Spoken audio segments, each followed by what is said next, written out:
How to fix can't change my username or ID on Rednote app. Let's get started. First, launch your Rednote app. Make sure you have already logged into your account. Now click on the option Me given at the bottom right. Once you're in your profile page, click on the option of Edit Profile.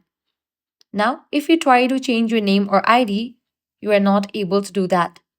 It's because you haven't linked your phone number or you haven't verified your phone number. For that, head back, click on the settings icon. Now click on the option Account Security.